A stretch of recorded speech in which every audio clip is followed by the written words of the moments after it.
Ինչպես նշեց Տիկին Տոնոյանը, մեր կարգախոսն է երաշխավորված խաղաղություն, Բարգավաճ Հայաստան, հետևաբար մեր երաշխավորված խաղաղության մոդելը արդեն իսկ մինչև բուն քարոզարշավի մեկնարկը շատ բուռն քննարկվում է քաղաքական դաշտում, բուռն քննարկումների տեղիք է տվել, ուրախությամբ պիտի նշենք, որ այլ ընդդիմադիր կուսակցություններ ևս այդ մոդելից են խոսում, դե իսկ իշխանության պարագայում ամեն ինչ պարզ է, նրանք սվիններով են ընդունում մեր եւ գործընկերների առաջարկած այս մոդելը։ Մենք ելնում ենք այն ելակետից, որ խաղաղությունը հայտարարություն կամ հռչակագիր չէ, այն պետք է ունենա իրավական, միջազգային, ինստիտուցիոնալ հիմքեր, հակառակ պարագայում ունենալու ենք այն վիճակը, երբ ունենք այսօր, երբ Նիկոլ Փաշինյանը օրինակ ներքաղաքական որևէ իրադարձություն կամ իր իշխանության փոխվել չփոխվելու հանգամանքով է պայմանավորում խաղաղության գործընթացը։ Խաղաղությունը ցանկացած գնով այնինչ որդեգրել է այսօրվա իշխանությունը կամ կուզեք դրան կարող եք նույնիսկ ուլացման մոդել համարեք, չի բերելու երաշխավորված խաղաղություն, դա բերելու է նոր փակուղիների, նոր ճգնաժամերի, դա բերելու է կամ պետականության հիմքերի ոչնչացմանը կամ նոր ֆորս մաժորների, անգամ պատերազմների։ Մենք ելնում ենք այն ելակետից, որ առանց արտաքին երաշխավորների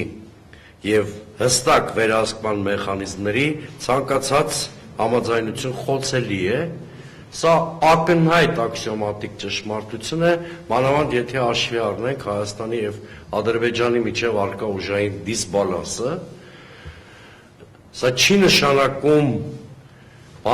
վերաբանակցում, ինչպես նշում են իշխանությունները, սա չի նշանակում Հայաստանի միջազգային պարտավորությունների անտեսում։ Իշխանությունները միտումնավոր են այս թեզերը շրջանառում, մանիպուլացնելու համար այնինչ առաջարկում ենք մենք։ Սա նշանակում է, որ շատ պարզ բան, որ մենք ասում ենք, որ խաղաղության ցանկացած գործընթաց պետք է ամրապնդված լինի միջազգային երաշխիքներով եւ միջնորդներով։ Իդեպ, եթե հետևում եք ուկրաինական եւ իրանական զարգացումների շուրջ տեղի ունեցող իրադարձություններին, կնկատեք, որ հենց միջազգային երաշխիքների հարցն է նաեւ այս հակամարտությունների գլխավոր խնդիրը։ Միակողմանի կախվածության պայմաններում խաղաղությունը դառնում է պարտադրանք,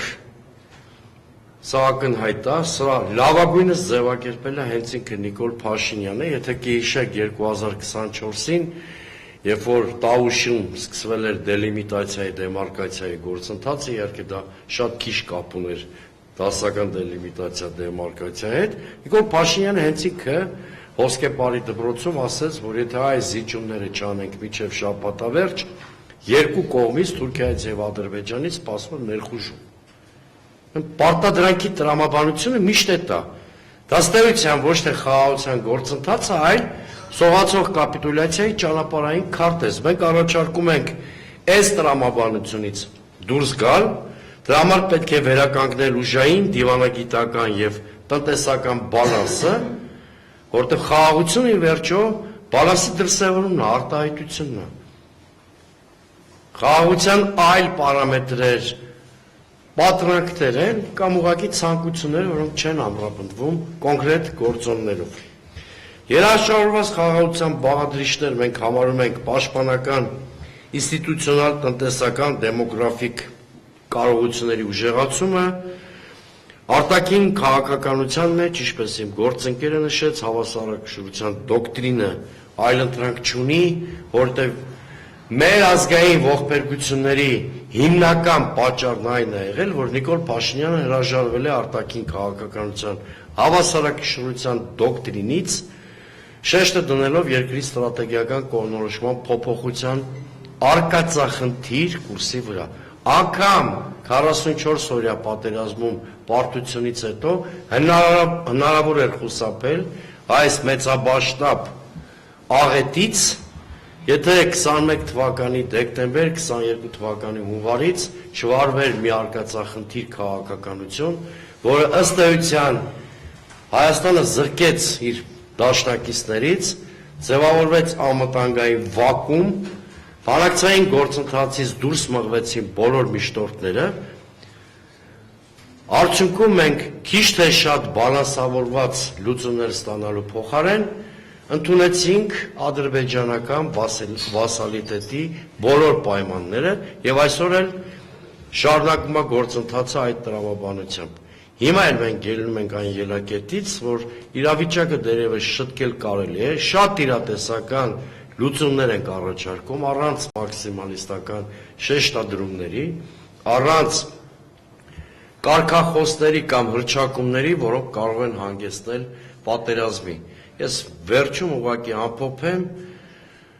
իմ խորին համոզմամբ հենց իշխանությունն է պատերազմի կուսակցություն, որտեղ եթե հետևենք օրինակ հայ-ռուսական հարաբերությունների դինամիկային, ապրիլի 1-ին տեղի ունեցած Պուտին-Փաշինյան հանդիպման հրապարակային հատվածին կնկատենք, որ Հայաստանի իշխանության քաղաքականության շարունակականությունը առնվազն հանգեցնելու է տնտեսական պատերազմի Հայաստանի եւ Ռուսաստանի միջեւ։ Այլ թեզերի մասին ժամանակի ընթացքում առիթ կլինի խոսենք, առայժմ սահմանափակվեմ այսքանով։